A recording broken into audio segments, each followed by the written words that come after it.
Hello guys, at katatapos lang namin kumain.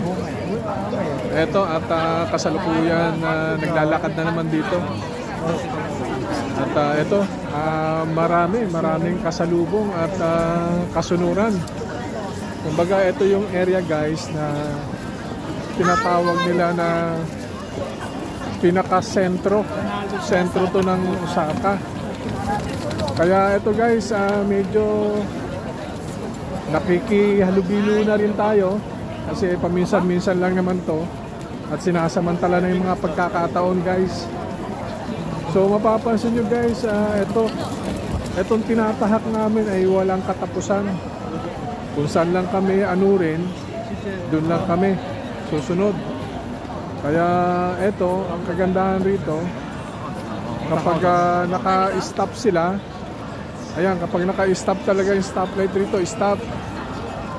Kaya ito, very respectful talaga sila. Kaya mapapansin nyo guys, lahat dito convenient.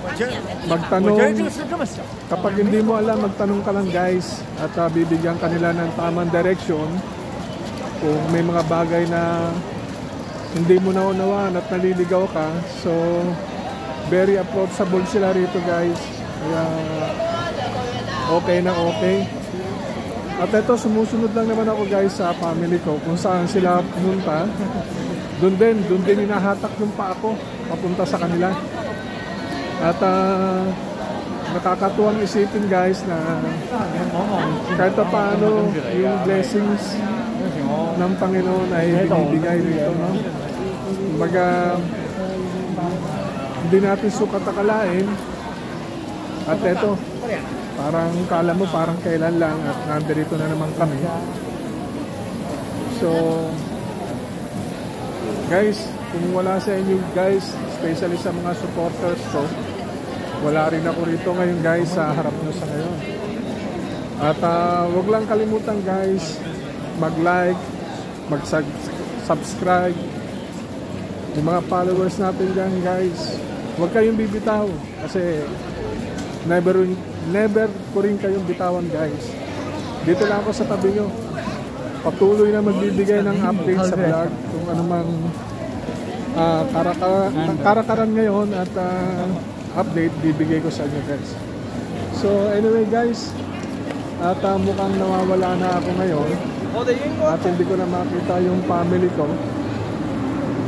So babalik ulit ako sa inyo guys. So siguro in few minutes time at magbibigay na naman tayo ng update kung saan tayo location ngayon. So kasalukuyan tinatahak ko lang tong yung pinaka-subway nila.